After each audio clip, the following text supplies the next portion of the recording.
Hello students, welcome to Magnet Brains. This is Tazmin Pathan, your science educator for class 9th and for class 10. तो जैसे कि मैंने आपको अभी बताया बेटा कि मैं आप लोगों को पढ़ा रही हूँ क्लास 9th और क्लास 10th की साइंस, वो भी फुल कंप्लीट डिटेल्ड कोर्स के साथ, जिसमें आपको मिल रहे हैं बेटा डेली प्रैक्टिस पेपर्स। स्टूडेंट्स, अगर आप लोग सीबीएसई बोर्ड से आते हैं, हम आपको केजी से लेके क्लास 12 तक की free of cost classes provide कराते हैं। और अगर आप लोग स्टेट बोर्ड से आते हैं, जैसे कि MP board, UP board, Bihar board, Delhi board and Rajasthan board, तो बेटा हम लोग आपको प्रोवाइड कराते हैं 6 से लेके क्लास 12 तक की free of cost classes. Students, अगर आपको e books and e notes चाहिए then the link is given in the description box, जाइए और जाकर ग्रैब कर लीजिए। और आप हमें फॉलो कर सकते हैं through YouTube, Facebook, Instagram, Twitter and WhatsApp. इन सब के थ्रू बेटा आप जल्दी से फॉलो भी कर लीजिए, क्योंकि आपको पता है बेटा Magnet Brains is the only platform in India where you can access high quality content, वो भी बिल्कुल फ्री ऑफ कॉस्ट। सो भाई विदाउट एनी फर्दर डिले शुरू करते हैं आज का हमारा अमेजिंग सा धमाकेदार सेशन, जिसके अंदर बेटा हम लोग डिस्कस करने जा रहे हैं क्या, इको। क्या डिस्कस करेंगे बेटा? इको। इको क्या होती है? इको होती है मैम गूंज। हाँ, क्या होती है बेटा? गूंज होती है आपकी क्या, इको। चलिए, so if we stand in a one corner of a big empty hall, ये बोल रहे बेटा अगर मान लीजिए हम लोग एक कॉर्नर में खड़े हैं, एक बड़ा सा हॉल है, मतलब खाली हॉल है वो, और हम उसके कॉर्नर में खड़े हैं and shout the word hello, और हम चिल्लाते हैं hello, we will hear the word hello coming from the empty hall in the form of an echo a little while later. तो हम ये देखते हैं थोड़ी देर बाद, देखो मैंने चिल्लाया मान लो हेलो, तो वहां से आएगा हेलो, ठीक है, इस तरीके से। समझ गए वाला पॉइंट? तो मतलब कि ये होती है गूंज। जब आपने हेलो बोला तो ऐसा नहीं है कि साथ में आपने हेलो बोला तो वहां से एकदम से हेलो आ जाएगा, नहीं, आपने हेलो बोला, हेलो बोलने के थोड़ी देर बाद एकदम से आपको हेलो की आवाज वापस से आएगी, तो ये होती है गूंज।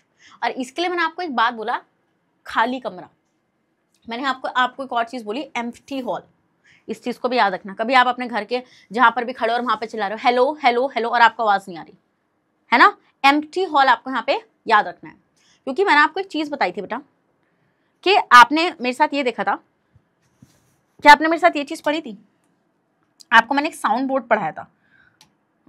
क्या पढ़ाया था बेटा? मैंने आपको एक साउंड बोर्ड पढ़ाया था, ठीक है। तो साउंड बोर्ड में हम लोग क्या देखते हैं बेटा कि मान लीजिए आपके पास यहाँ पे ये कोई पर्सन है जो यहाँ पे खड़ा है, ठीक है, और ये स्पीच दे रहा है बेटा, ठीक है। और यहाँ पे कुछ पब्लिक जो है बेटा हॉल में बैठी हुई है, यहाँ पे पब्लिक इस हॉल में बैठी हुई है। यहाँ पे क्या है? यहाँ पे पीपल,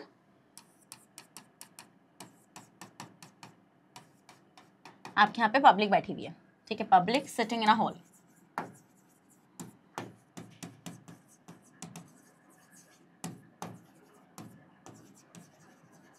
पब्लिक आपकी हॉल में बैठी हुई है, यस मैम, पब्लिक हमारी हॉल में बैठी हुई है। अब क्या हुआ बेटा, इस पर्सन के पीछे, यहाँ पर पीछे की तरफ बेटा क्या लगा हुआ है? साउंड बोर्ड लगा हुआ है। क्या लगा हुआ है बेटा? इसके पीछे लगा हुआ है साउंड बोर्ड। तो अब हम ये देखेंगे बेटा कि जो भी ये पर्सन बोलेगा ना, जो भी ये बोलेगा, वो सारी जो आपकी साउंड वेव्स हैं बेटा वो इस साउंड बोर्ड से टकराएंगी एंड दीज, ये आपकी वापस से बेटा इधर आके रिफ्लेक्ट करेंगी। क्या करेंगे बेटा? इस तरीके से रिफ्लेक्ट करेंगे और इस पर्सन को सुनाई आएंगी। तो यहाँ पे आपने क्या चीज सीखी बेटा? यहाँ पर आपने ये चीज सीखी कि भाई साउंड बोर्ड की जरूरत क्यों पड़ रही थी। हाँ, साउंड बोर्ड की जरूरत क्यों पड़ रही थी, आप मुझे ये बताइए। सबसे पहले आप मुझे ये बताइए कि साउंड बोर्ड की जरूरत क्यों पड़ी थी। साउंड बोर्ड की जरूरत इसलिए पड़ रही थी क्योंकि जब हम एक बड़े हॉल में होते हैं बेटा, जहाँ पे आपकी पब्लिक बैठी होती है एंड इवन जो आपकी वॉल्स होती हैं, चेयर्स होती हैं, वो क्या करती हैं? वो साउंड को एब्जॉर्ब कर लेती हैं, है ना। तो जब वो साउंड को एब्जॉर्ब कर लेती हैं बेटा, जो आपका बड़ा हॉल है, बिग हॉल है, जो भरा हुआ है, सिटिंग्स मतलब कि पीपल बैठे हुए हैं और वहाँ पे चेयर्स वगैरह डली हुई, तो वो साउंड को एब्जॉर्ब करती हैं। Even the cloth of a people can also absorb the sound waves. So यहाँ पर इसलिए हमें साउंड बोर्ड्स की रिक्वायरमेंट हुई थी, होती नहीं होती। प्रीवियस सेशन में ये चीज़ तो पढ़ाई, जहाँ पे मैंने एप्लीकेशन पढ़ाया आपको रिफ्लेक्शन ऑफ साउंड के, तो भैया वहां पर आपका साउंड बोर्ड आपने इसलिए अप्लाई किया। अब इको में मैंने आपको क्या बोला? इको इज समथिंग, इको क्या है? इको है आपकी गूंज। तो वहां पे मैंने एम्प्टी स्पेस क्यों यूज किया? अब आते हैं, अभी आपको इतना समझ में आ रहा है ना। अभी आप देखो आपको क्यों समझ में आ रहा है, क्योंकि बेटा अगर वहां पे एम्प्टी स्पेस होता तो वहां पे इको वाला फिनोमेना हो रहा होता, है ना, गूंज आ रही होती। बट यहाँ पे तो आवाज नहीं आ रही, यहाँ पे तो साउंड बोर्ड लगाने की जरूरत पड़ रही है, क्योंकि बेटा अगर आपका रूम भरा हुआ होगा तो वो साउंड वेव को एब्जॉर्ब करेगा, जिसकी वजह से आपके साउंड दब जाएगी, उसकी लाउडनेस दब जाएगी। समझ रहे हो मेरा पॉइंट यहाँ पे?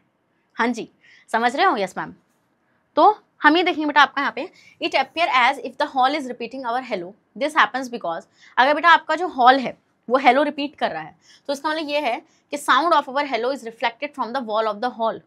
तो भैया जो साउंड है वो आपका जो वॉल की मतलब कि हॉल की वॉल है उनसे रिफ्लेक्ट बैक होके आप तक आ रहा है and this reflected sound forms the echo, और यही रिफ्लेक्टेड साउंड आपका क्या बना रहा है बेटा, इको बना रहा है। So which we hear as a hello coming from the empty hall. Empty important है बेटा, क्योंकि अगर आपने यहाँ पे लिखा कि ऑक्यूपाइड हॉल, हॉल आपका क्या हो चुका है, ऑक्यूपाइड हो चुका है, तो उस केस में आपका मामला खराब हो जाएगा, क्योंकि ऑक्यूपाइड हॉल में कभी भी इको हो ही नहीं सकता, क्योंकि ऑलरेडी इतनी ज्यादा क्राउड है कि वही क्राउड साउंड वेव्स को एब्जॉर्ब कर रही है। समझ में आ रहा मेरा पॉइंट यहाँ पे? Yes ma'am. So we can now say that, अब हम ये बोल सकते हैं बेटा कि the repetition of a sound caused by a reflection of sound wave is called an echo. तो इको क्या होता है? इको होता है बेटा साउंड का रेपिटेशन होना, है ना, caused by the reflection of sound. और रिपिटेशन क्यों होता है बेटा साउंड का? क्योंकि रिफ्लेक्शन ऑफ साउंड हो रहा होता है, इसी को हम लोग क्या बोलते हैं बेटा, इको बोलते हैं। तो इको क्या होता है? The repetition of the sound caused by the reflection of sound waves is called echo, is known as an echo. समझ में आया वाला पॉइंट आप लोगों को? यस मैम, इको हमें समझ में आ चुका है। So when a person shouts in a big empty hall we first hear his original sound. जब पर्सन किसी खाली हॉल में चिल्लाएगा तो सबसे पहले बेटा हमें क्या सुनाया जाएगा? सबसे पहले हमें सुनाया जाएगा उसका मतलब कि बोलना, है ना, उसका साउंड, उसका पहला साउंड सुनाया जाएगा जो उसने अपनी ओरिजिनल साउंड में बोला। आफ्टर अ लिटिल वाइल बेटा, थोड़ी देर बाद we hear the reflected sound of a shout. फिर हमें थोड़ी देर बाद बेटा क्या सुनाया जाएगा? रिफ्लेक्टेड साउंड हमें सुनाया जाएगा। This reflected sound is an echo. ये रिफ्लेक्टेड साउंड आपका क्या कहलाता है बेटा? इको कहलाता है। So when we hear an echo, तो जब भी हम लोग बेटा इको को सुनेंगे, we are actually hearing a reflected sound. तो इको एक बेसिकली रिफ्लेक्टेड साउंड होता है बेटा, जो रिफ्लेक्शन ऑफ साउंड वाले फिनोमेना से प्रोड्यूस हो रहा होता है ना। So a short while after the original sound thus an echo is a simply a reflected sound. Simple सी बात है भाई कि आपका इको जो है वो एक रिफ्लेक्टेड साउंड है, और यही चीज मैंने आपको अभी अभी बोली, क्योंकि बेसिकली आपकी ओरिजिनल, पहले तो आप ओरिजिनल वॉइस में चिल्लाए, पहले तो आपने ओरिजिनल साउंड को प्रोड्यूस किया। आफ्टर जब आपने ओरिजिनल साउंड को प्रोड्यूस किया बेटा, तब जाके आपको वहां से वो रिपीटेड आवाज आई, है ना, आई या नहीं? वही जो रिपीटेड साउंड है बेटा, वही है आपका इको। क्या है बेटू? वो आपका, वो है आपका इको। समझ में आया? Yes ma'am. An echo is heard when sound is reflected from a hard surface. हम ये देखते हैं बेटा इको आपको कब सुनाया जाता है? जब आपका साउंड जो है वो रिफ्लेक्ट करता है एक हार्ड सरफेस से, such as tall brick wall और अ क्लिफ। जैसे कि बड़ी सी आपकी दीवार हो गई या फिर आपकी क्लिफ हो गई। क्लिफ आपको समझ में आता है ना, नदी के किनारे जो आपकी स्टोन्स वगैरह पड़े हुए होते हैं, मतलब समुद्र के किनारे। A soft surface tend to absorb sound. अब हम ये देखते हैं बेटा जो आपके सॉफ्ट सरफेसेस होते हैं वो साउंड को एब्जॉर्ब करते हैं। So there is a no echo, तो वहां पर आपकी इको प्रेजेंट नहीं होगी। तो इको आपको कहाँ सुनाई देगी, मतलब कि साउंड कहाँ पर आपको रिफ्लेक्ट होता हुआ सुनाई देगा? जहां पर आपका हार्ड सरफेस है, ठीक है। बट अगर आपका सरफेस कैसा है बेटा? सॉफ्ट है, तो वहां पर आपको इको फील नहीं होगा। So we know that the speed of a sound in air, हमें देखते हैं बेटा जो स्पीड ऑफ साउंड है एयर में कितना, एट 20 डिग्री सेल्सियस वो कितनी होती है? 344 मीटर पर सेकेंड। तो मतलब कि वो 1 सेकेंड के अंदर 344 मीटर को कवर कर लेती है। So if we shout at a wall from a 344 metres away, the sound takes 1 second to reach the wall. हम ये देखते हैं बेटा कि अगर हम लोग चिल्लाएंगे, ठीक है, हम लोग क्या करेंगे बेटा? अगर हम लोग चिल्लाएंगे, so if I shout at a wall from 344 meter, अगर हम 344 मीटर की दूरी से चिल्लाएंगे बेटा, so the sound takes 1 second to reach the wall. तो साउंड 1 सेकेंड लेगी उस वॉल तक पहुंचने के लिए। Yes ma'am. The sound reflect from the wall, और जैसे ही वो वॉल तक पहुंच जाएगी बेटा, तो वो क्या करेगी बेटा? वो आपका, मान लो ये आपकी वॉल है एंड आप, ये पर्सन यहाँ पे खड़ा है, आप 344 मीटर की डिस्टेंस पर हो, आप चिल्लाए तो बेटा वो जो आपका साउंड आया उसने 1 सेकेंड कवर किया, मतलब 1 सेकेंड लिया यहाँ तक आने के लिए। देन वो साउंड आपका रिफ्लेक्ट करेगा बेटा इस तरीके से। Yes ma'am. And takes another 1 second to return, और वापस से एक और सेकेंड लेगा बेटा रिटर्न आने के लिए, है ना। So we hear the echo 2 seconds after the we have shouted. तो मतलब कि जितना टाइम वो जाने में ले रहा है उतना ही टाइम वो आने में लेगा। तो आपको इको सुनने में कितना टाइम लगेगा? डबल टाइम लगेगा, मतलब जितना आपने लिया उसका डबल टाइम आपको लगेगा। मान लो आपने 1 सेकंड लिया तो आपको अगले 1 सेकंड तो उसको आने में भी लगेगा ना, वहां से 344 मीटर को कवर करने में वापस से 1 सेकंड लगेगा। तो मतलब आपको कितनी देर बाद सुनाई आएगा बेटा? 2 सेकंड्स बाद आपको इको सुनाई आएगा आफ्टर वी हैव शाउटेड, जब हम चिल्लाएंगे। So we will now calculate the minimum distance from a sound reflecting surface. तो अब हम मिनिमम डिस्टेंस को क्या कर सकते हैं बेटा? कैलकुलेट कर सकते हैं साउंड रिफ्लेक्टिंग सरफेस से, which is necessary to hear an echo clearly. तो मतलब अगर आपको इको क्लियरली सुन ली है तो आपको कितनी डिस्टेंस पर खड़ा होना है। आइए अब हम इसको कैलकुलेट करते हैं, ठीक है। तो आपको इस एग्जांपल समझ में आया बेटा कि मान लीजिए कोई पर्सन खड़ा है, जैसे आपको पता है speed of sound in air कितनी होती है? 344 एट अ नॉर्मल टेम्परेचर, मतलब नॉर्मल रूम टेम्परेचर पर। तो बेसिकली आप अगर 344 मीटर की डिस्टेंस पर खड़े और आप चिल्लाए तो आप तो वो जो आप जो भी चिल्लाए हैं वो साउंड उस रिफ्लेक्टिंग वॉल तक पहुंचने में 1 सेकंड लगेगा, तो वापस आने में भी तो 1 सेकंड लगेगा, ठीक है। मतलब आपको इको कब सुनाई आएगी? 2 सेकंड बाद। तो इस तरीके से हम लोग मिनिमम डिस्टेंस को भी क्या कर सकते हैं बेटा, कैलकुलेट कर सकते हैं कि भाई आपको कितनी डिस्टेंस पर खड़ा होना पड़ेगा जिससे कि आपको इको सुनाई दे। आइए कैलकुलेट करते हैं। बेटा इसको ना अपने कॉन्सेप्ट रजिस्टर में डालो जल्दी से, चलो। So calculation of a minimum distance to hear an echo, it has been estimated by scientist that if 2 sounds reaches our ear. बेटा देखो ये साइंटिस्ट ने एस्टिमेट किया है कि मान लीजिए अगर आपको 2 साउंड्स आपके कानों तक आ रहे हैं with an interval of 1/10 of a 10 second, then we can not hear them as a separate sound, they appear to be just one sound. ये बोल रहे हैं बेटा कि साइंटिस्ट ने ये चीज एस्टिमेट करी है बेटा कि अगर आपके पास 2 साउंड आ रहे हैं आपके कानों तक और इतने इंटरवल्स आ रहे हैं 1/10 ऑफ अ 10 सेकेंड, 10 सेकेंड के 1/10 इंटरवल्स अगर आ रहे हैं तो बेटा आप कभी भी उन 2 साउंड्स को सेपरेटली नहीं सुन सकते, आप उन दोनों साउंड्स को एक साथ सुनेंगे, ठीक है। They appear to be just one sound, ये आपको एक ही साउंड सुनाई आएगा, 2 हैं वो बट आपको सुनाई एक ही साउंड आएगा। So the human ear can hear 2 sound separately, but जो आपके ह्यूमन ईयर होते हैं बेटा वो 2 साउंड को सेपरेटली सुन सकते हैं ओनली कब, जब आपका there is a time interval of 1/10 of a second between the 2 sounds. मतलब कि 1/10 ऑफ अ सेकेंड का गैप होना चाहिए उन 2 साउंड्स के बीच में, ठीक है, या फिर इससे ज्यादा का 1/10 या फिर इससे ज्यादा का आपका क्या होना चाहिए बेटा, आपका सेकंड का गैप होना चाहिए। अगर इससे कम का सेकंड का गैप है तो आप मतलब आपके कान उन 2 साउंड्स को सेपरेटली नहीं सुन पाएंगे, ठीक है। Yes ma'am. So this means that we can hear the original sound and the reflected sound separately only if there is a time interval, ठीक है। तो मतलब कि बेटा 1/10 का मतलब क्या है, 1/10 का मतलब होता है 10, अगर मैं इसको सिंपल करूंगी पॉइंट ला के 0 बढ़ाऊंगी तो 0.1 सेकेंड। अगर 2 साउंड में 0.1 सेकेंड का टाइम गैप है तभी आप उन साउंड्स को सेपरेटली सुन सकते हो, इससे ज्यादा का टाइम गैप है तो इजीली आप सुन लोगे, बट अगर 0.1 सेकेंड से कम का टाइम गैप है बेटा तब आप उन 2 साउंड्स को सेपरेटली नहीं सुन सकते। मतलब कि आप इको को भी नहीं सुन सकते। इको बेसिकली क्या है, रिफ्लेक्टेड साउंड ही तो इको है। Yes ma'am. सो हम ये देखेंगे बेटा आपका यहाँ पे कि आप इको को और अपने ओरिजिनल साउंड को सेपरेटली तभी सुन पाएंगे बेटा जब उनके बीच में 0.1 सेकंड से ज्यादा का टाइम गैप होगा, ठीक है। देखो यहाँ पे लिखा है there is a time interval of at least 1/10 of a second या फिर 0.1 second between them. So now knowing the minimum time interval required from an echo to be heard and the speed of a sound in air, we can calculate the minimum distance from a sound reflecting surface. अगर बेटा आपको minimum time interval पता है echo और मतलब कि आपकी speed of sound में, ठीक है, तो आपका बेटा क्या हो सकता है, आप मिनिमम डिस्टेंस को कैलकुलेट कर सकते हो from the sound reflecting surface कि भाई साउंड रिफ्लेक्टिंग सर्फेस से कितनी मिनिमम डिस्टेंस आपकी है, जैसे कि wall and etcetera, which is necessary to hear an eco, जो इको सुनने के लिए नेसेसरी है। So these calculations are given below. अब ये कैलकुलेशंस बेटा आपको नीचे हैं और ये आपको 1 मार्क में आएगी पक्का, मतलब 1 मार्क में ये नहीं आएगी, 1 मार्क में आपको यहाँ से क्वेश्चन आएगा MCQs या फिर वेरी शॉर्ट में पक्का देंगे, ठीक है। तो देखो आपको पता बेटा स्पीड क्या होती है, स्पीड को आप कैलकुलेट करते हो डिस्टेंस अपॉन टाइम से, है ना। डिस्टेंस कितनी ट्रैवल करी बेटा, स्पीड कितनी है साउंड की, स्पीड जो है बेटा साउंड की वो है आपकी 344 मीटर, ठीक है। डिस्टेंस आपको कैलकुलेट करनी है। टाइम कितना लग रहा है बेटा, उसने बोला कि अगर आपको 2 साउंड के बीच का मतलब अगर आपको 2 साउंड के बीच में अगर गैप है 0.1 सेकंड का तभी आप सुन पाएंगे। तो आपको पता है बेटा टाइम टेकन, टाइम आप लेंगे 1/10, 1/10 को आप कन्वर्ट करेंगे it will equal to 0.1 second, तो यहाँ पर आ जाएगा बेटा आपका 0.1, ठीक है। यस मैम आ जाएगा आपका यहाँ पे। तो अब हम इसको करेंगे बेटा आपका मल्टीप्लाई करेंगे तो आपकी डिस्टेंस कितनी आएगी 344 एंड मल्टीप्लाई बाय 0.1, तो ये कितना आ जाएगा बेटा, ये आपका आ जाएगा 34.4 मीटर आ जाएगा। Yes ma'am. तो आपका तो आप यहाँ से क्या देख रहे हैं बेटा, आप यहाँ से ये चीज देख रहे हैं कि thus the distance travel by sound in 1/10 of a second is 34.4 metre. तो मतलब कि 0.1 सेकंड में जो आपका क्या है साउंड है वो 34.4 मीटर्स को कवर करेगा। But this distance is travelled by sound is in going from us, but ये जो डिस्टेंस है बेटा ये हमारी तरफ से जा रही है ना। Yes ma'am. फ्रॉम अस मतलब कि सोर्स से जा रही है to the sound reflecting surface and the coming back to us and then वापस आ रही है, ठीक है, ये पूरी है। So our distance from the sound reflecting surface to hear in echo should be half.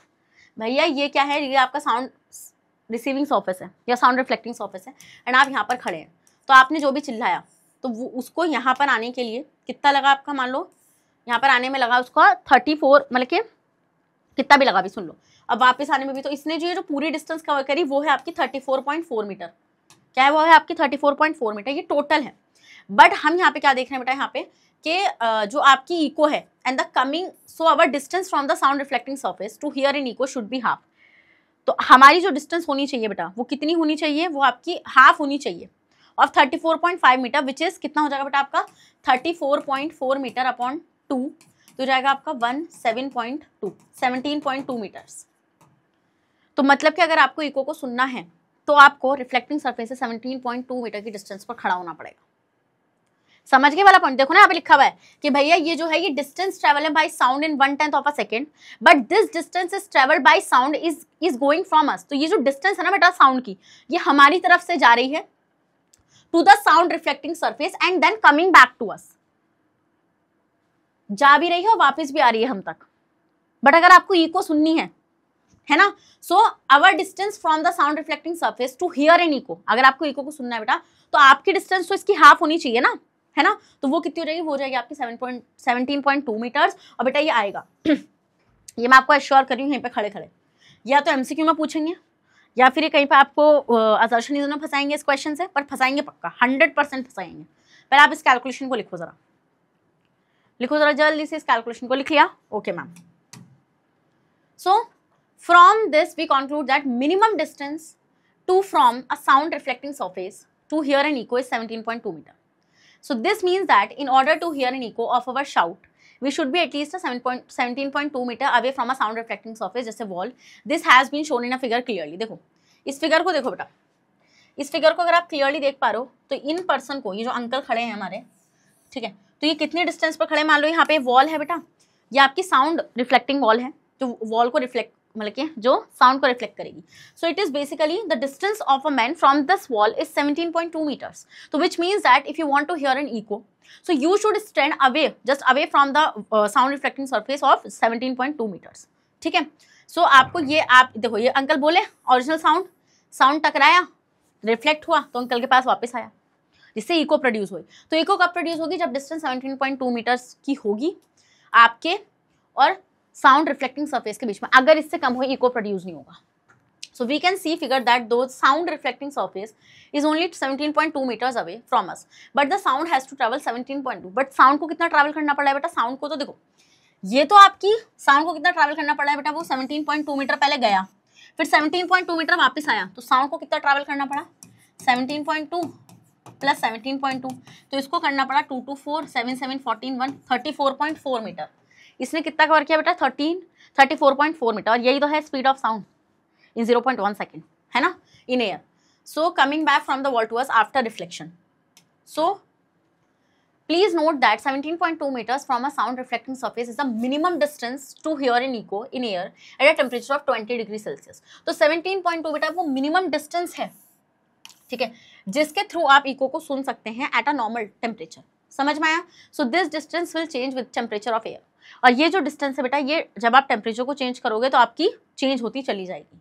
So actually the speed of sound in air increases with increasing in temperature. ये चीज़ मैंने आपको बताई भी थी बेटा कि अगर आप टेम्परेचर को इंक्रीज करोगे बेटा तो आपकी स्पीड ऑफ साउंड जो है एयर में वो बढ़ जाएगी. ठीक है, तो 20 मतलब कि इसलिए तो मैंने आपको बोला था कि हॉट डे पर स्पीड ऑफ साउंड ज़्यादा होगी, ठीक है, देन कोल्ड डे. समझ में आया वाला पॉइंट आप लोगों को? Yes ma'am. So the speed of a sound of air will be more on a hot day than on a cold day. So since the speed of a sound is more on a hot day, so therefore an echo is heard sooner on a hot day. तो अगर बेटा speed of sound जो है वो आपकी गर्मियों के दिनों में ज़्यादा है तो आपको गर्मियों के दिनों में इको ज़्यादा सुनाई आएगी as compare to winters days, है ना. समझ में आ रहा है इतना पॉइंट या नहीं समझ में आ रहा है? बताओ जरा. आ रहा है? ओके मैम, चलिए स्क्रीनशॉट लो बेटा इसका. So we have just said that 17.2 meters from a sound reflecting surface is the minimum distance to hear an echo. We will also hear an echo when the distance is more than 17.2 meter.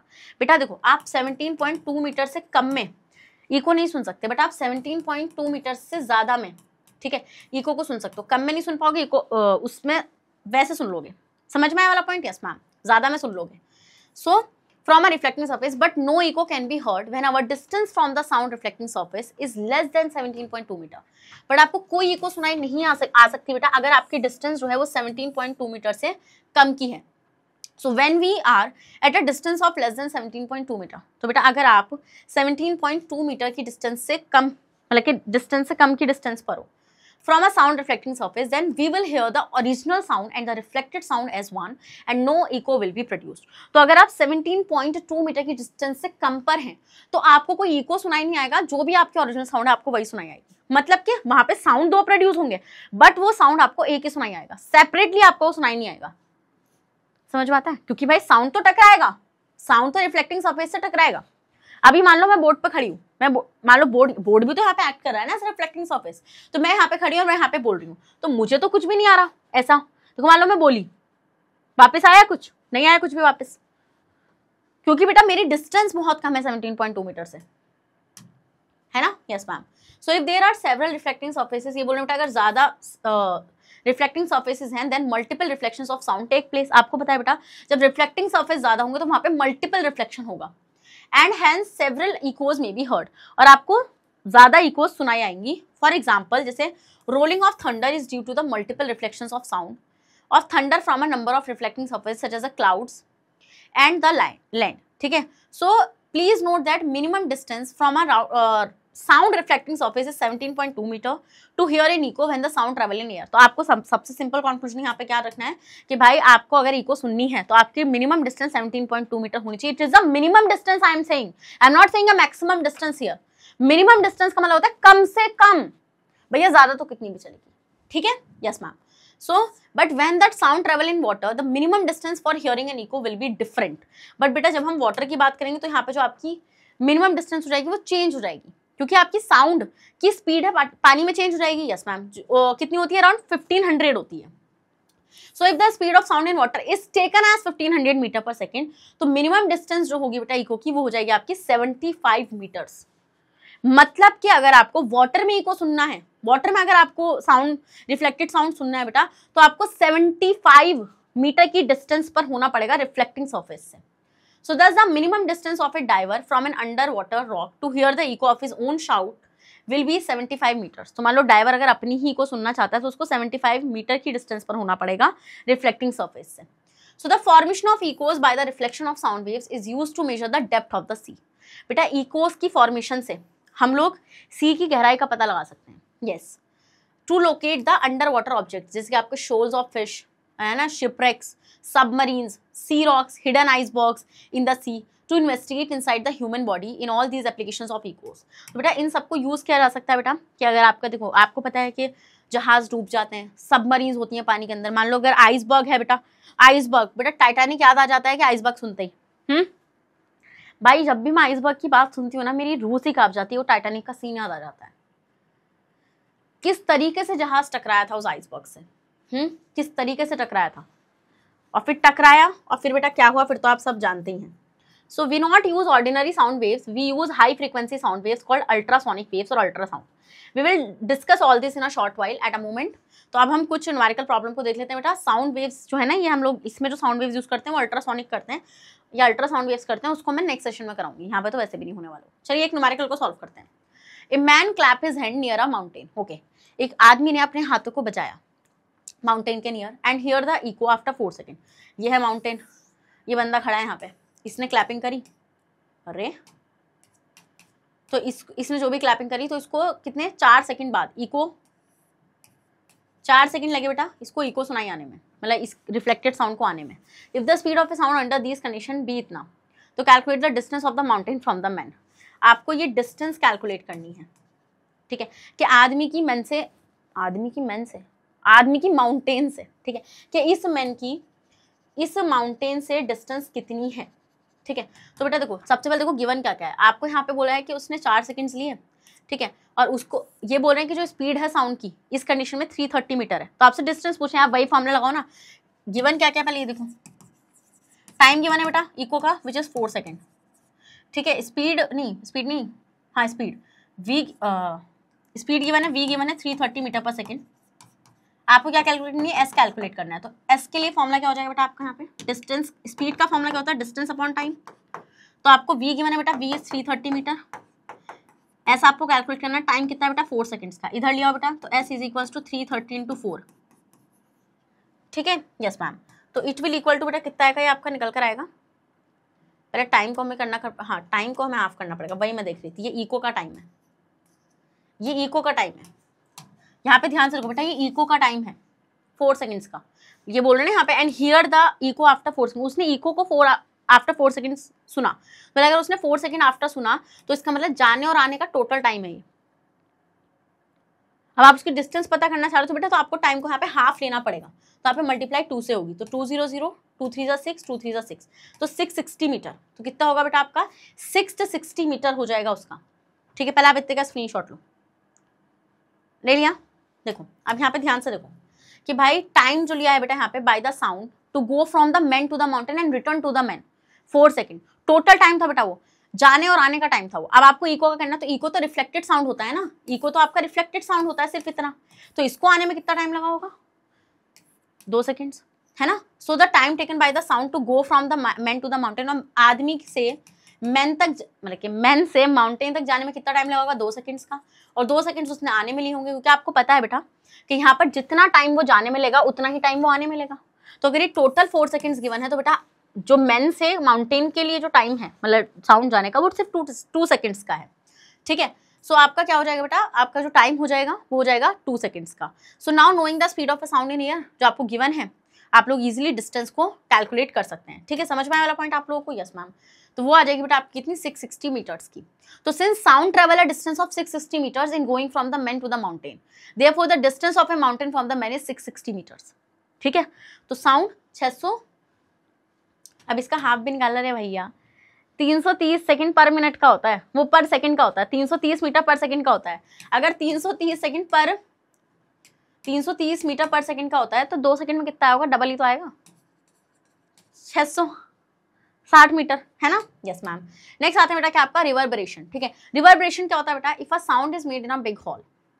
अगर हम लोग क्या कर रहे हैं बेटा, sound को big hall में, मतलब कि साउंड है एक बिग हॉल में, so the sound waves are reflected repeatedly. तो हम ये देखते हैं बेटा वॉल से जो आपकी साउंड वेव्स होती हैं बेटा वो रिपीटेडली क्या कर रही होती हैं, वो रिपीटेडली आपकी रिफ्लेक्ट कर रही होती हैं ceiling and floor of the hall and produce many echoes, और काफी इकोज वहां से प्रोड्यूस हो रही होती हैं। So the echo time is however so short, हम ये देखते हैं बेटा इको टाइम यहाँ पे काफी शॉर्ट होता है, that the many echoes overlap and the original sound. तो हम ये देखते हैं बेटा बहुत सारी इकोज जो होती हैं बेटा वो ओरिजिनल साउंड को ओवरलैप कर जाती हैं। क्या ओवरलैप कर जाती हैं? ड्यू टू दिस, इसकी वजह से बेटा हम ये देखते हैं the original sound seems to be prolonged and last for a longer time. इसकी वजह से हम क्या देखते हैं बेटा, इसकी वजह से हम लोग ये देखते हैं कि जो आपका ओरिजिनल साउंड होता है, क्या बेटा, जो आपका ओरिजिनल साउंड होता है वो काफी आपको देर तक सुनाई आता है। ठीक है, काफी देर तक टिका रहता है। इन अदर वर्ड्स, हम दूसरे वर्ड्स में ही बोल सकते हैं बेटा sound made in a big hall persist for a longer time. मतलब वो जो साउंड आपका उस बड़े हॉल में प्रोड्यूस हुआ है, क्या वो जो साउंड बेटा आपका उस बड़े हॉल में प्रोड्यूस हुआ है वो काफी टाइम तक वहां पे रहता है।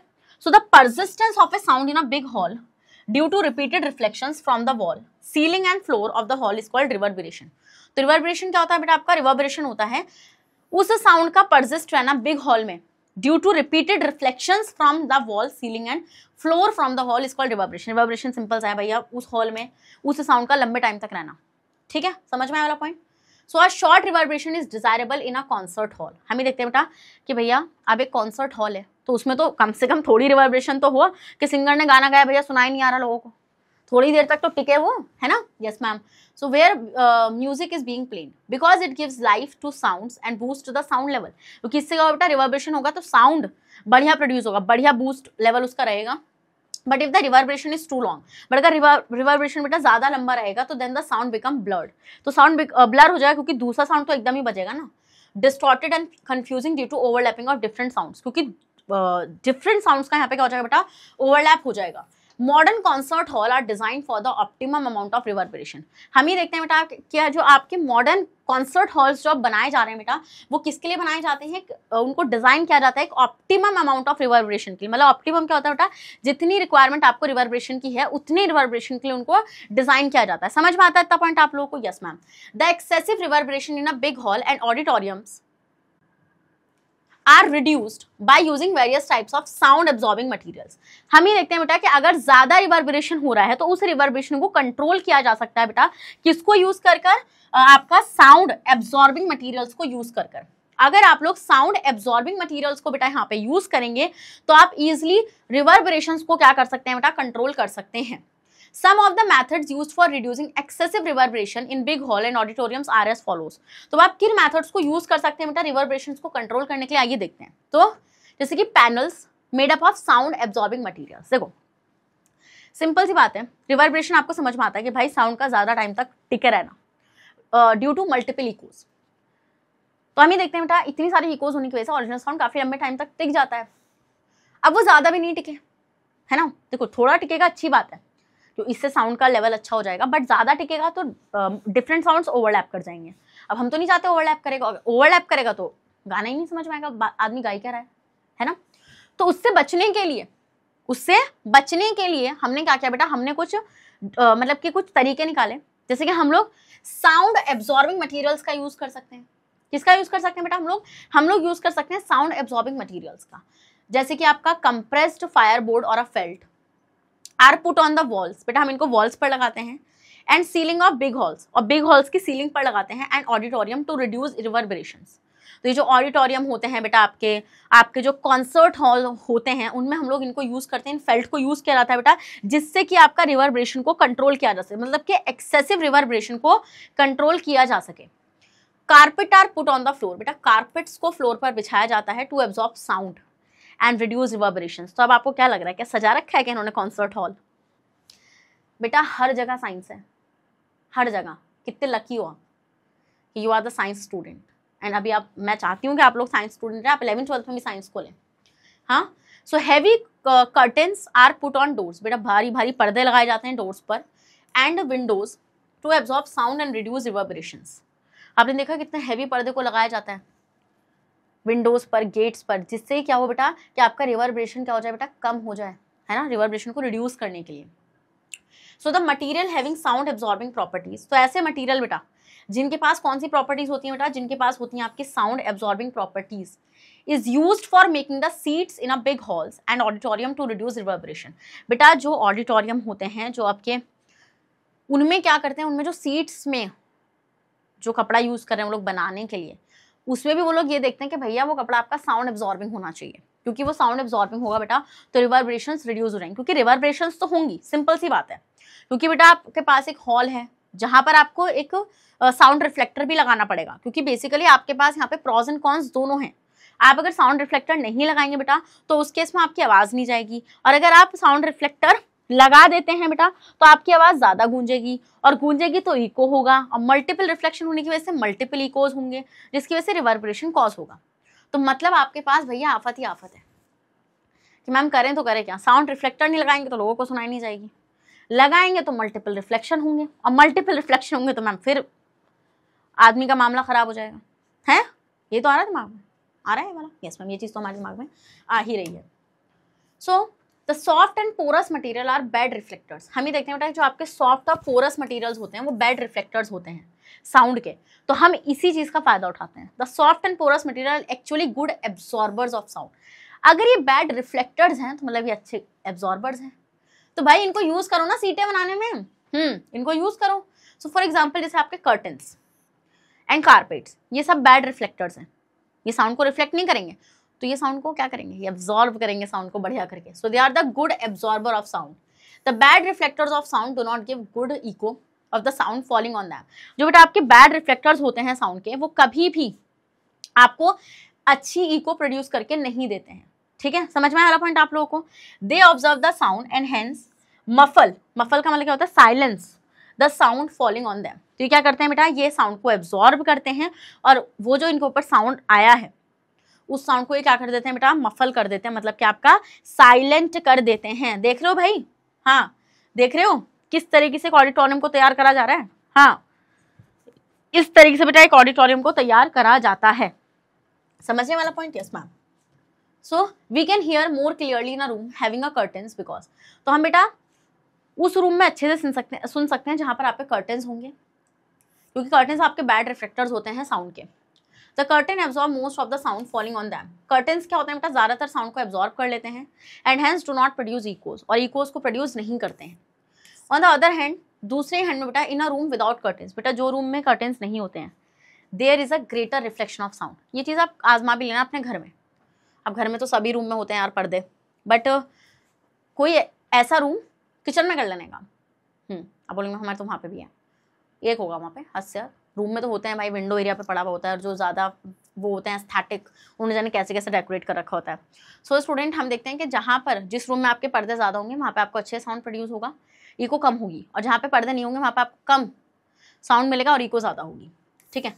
जिससे क्या होगा बेटा, some echoes are produce, the echoes cause a hindrance to hearing. इस समय सुनने में प्रॉब्लम आएगी भाई, कैसे? क्योंकि ओवरलैपिंग होगी। In addition to curtains, carpets and sofa sets in our rooms and also reduce the formation of echoes by absorbing sound waves। इसलिए तो मैंने आपसे बोला था कि इको के लिए आपको एम्प्टी रूम लगेगा। क्या? इको के लिए आपको एम्प्टी रूम लगेगा बेटा।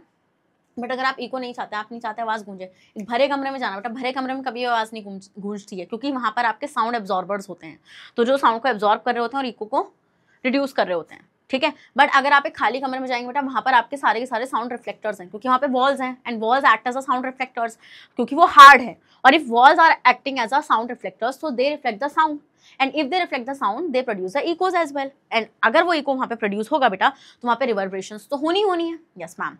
So from this discussion we conclude that, तो इस some discussion से हम एक चीज conclude कर सकते हैं बेटा, some of the sound absorbing material which make our big room less echoey are curtains, carpets and sofa set। तो कुछ बेटा ये अपने कमरे में, जिसके कमरों में ज्यादा इको हो रहे हो ना, इन चीजों को फिट करो भैया जल्दी से लाके, अगर है नहीं तो कर्टन्स ले आओ बढ़िया सा, जाओ कारपेट लेकर आओ बढ़िया सा, सोफा सेट खरीद कर आओ। फिर आप बोलेंगे मैम हमें पिटवा दो आप मम्मी से कि मैम हम इको रिड्यूस करना चाह रहे हैं, तो आप अच्छा एक बात बताओ, मम्मी से क्या बोलोगे? मम्मी इको रिड्यूस करनी है तो मम्मी बोलेंगी इको क्या? पहले तो इको समझाना पड़ेगा, फिर बोल दो कि चलो यार ये जो आवाज़ गूंज रही है इसको कम करवाना है। सबसे सिंपल तो ये बोलोगे। मम्मी बोलेंगी हाँ चलो ठीक है सही बोल रहे हो, क्या करना है? कारपेट लेकर आना है। अच्छा बेटा तुझे पता है कारपेट कितने का आ रहा है? तू तो बस पैसे उड़ाए जा हमारे। मम्मी सोफा सेट रख लेता है। अच्छा सोफा सेट चाहिए तुम्हें? हाँ बेटा कुट जाओगे, मैं सच बता रही हूँ। फिर मेरे को बोलोगे आके कि मैम आपने तो कुटवा दिया। हाँ तो student this is all about for this amazing and wonderful session. तो थोड़ी मस्ती मजाक तो चलती रहनी चाहिए। आई नो इको हो रहा है, बट अब इको के साथ जी लो। अब रात को आमी जे तो माँ, अगर ये साउंड्स भी सुने जाते हैं तो I am not responsible for anything, because मैंने आपको सोल्यूशन दे दिया। क्या करो? साउंड एब्जॉर्बर्स को रखवा लो, इससे कर्टन्स, आपका कारपेट्स एंड सोफा सेट्स, इन सबको यूज कर लो, है ना। तो बेटा अब हम इस सेशन को यहीं पर खत्म करते हैं। आई होप आपको इको समझ में आया, रिवर्बरेशन समझ में आया। इको क्या है बेटा? जब हम मतलब बोलते हैं तो अब हम एक मिनिमम डिस्टेंस पे होते हैं, जैसे 17.2 मीटर की साउंड रिफ्लेक्टर से। तो बेसिकली जब हम बोलते हैं बेटा तो वो आवाज़ उस साउंड रिफ्लेक्टर से टकराती है और रिफ्लेक्ट बैक करती है, और हमें सुनाई आती है in the form of echo. तो echo is simply the reflected sound. Yes ma'am. अब मिनिमम डिस्टेंस मैंने आपको बताई थी 17.2 मीटर। वाटर में अलग होती है, वाटर में होती है 75 मीटर्स और एयर में होती है 17.2 मीटर्स। फिर हम देखते हैं जब आप किसी एक ऐसे प्लेस पर होते हैं जहाँ पे मल्टीपल रिफ्लेक्शंस हो रहे होते हैं, तो वहाँ पे मल्टीपल इकोज बनती हैं, और मल्टीपल इकोज बनने की वजह से बेटा हम देखते हैं कि वहाँ पे आवाज़ जो है वो काफ़ी टाइम तक रह जाती है। अब वो ज़्यादा लॉन्ग नहीं होनी चाहिए, वो जो persistence of a voice because of the echo, this is called reverberations. तो आपके रिवर्बरेशन ज़्यादा लंबे नहीं होने चाहिए, है ना, क्योंकि लंबे होंगे बेटा तो वहाँ पे साउंड ओवरलैप कर जाएगा और मज़ा खराब हो जाएगा पूरे कॉन्सर्ट का, किसी भी चीज़ का।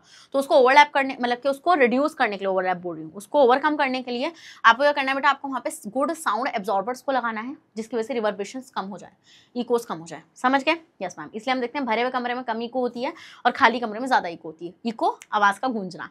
So student this is all about for this amazing and wonderful session. और ये कुछ लास्ट सेकंड्स में मैंने आपको पूरा सेशन रिवाइज भी करा दिया। और बेटा आपको पता है कि मैग्नेट ब्रेन्स आपको टॉप कोर्सेज अवेल करा रहा है for Hindi and English medium both. CBSE board से आते हो तो केजी से लेकर क्लास 12 तक की free of cost classes avail कराते हैं हम लोग आपको। दिल्ली, बिहार, यूपी, एमपी, राजस्थान, अगर इन बोर्ड से आते हो तो 6 से लेकर क्लास 12 तक की फ्री ऑफ कॉस्ट क्लासेस आपको मिल रही हैं बेटा हमारे मैग्नेट ब्रेन्स हिंदी मीडियम वाले चैनल पर। आपको e books and e notes चाहिए, उसका लिंक मिल जाएगा नीचे डिस्क्रिप्शन बॉक्स में, जाओ और जाकर ग्रैब करो। और आप हमें फॉलो कर सकते हो through YouTube, Facebook, Instagram, Twitter and WhatsApp, इन सब के थ्रू बेटा फॉलो कर लो, ठीक है। एंड आपको चैनल की ताज़ा खबरें मिलेंगी कम्युनिटी पोस्ट पर। अब मिलती हूँ नेक्स्ट सेशन में, ठीक है, जहाँ पे और इंपॉर्टेंट चीज़ों को देखेंगे। जैसे अल्ट्रासाउंड की बात करी थी, छेड़ी थी ना मैंने आपसे अल्ट्रासाउंड की बात, देखते हैं बेटा उसको नेक्स्ट सेशन में, है ना। सो अपना ख्याल रखिएगा और बने रहेगा मेरे साथ मैग्नेट ब्रेन्स पर। Thank you so much.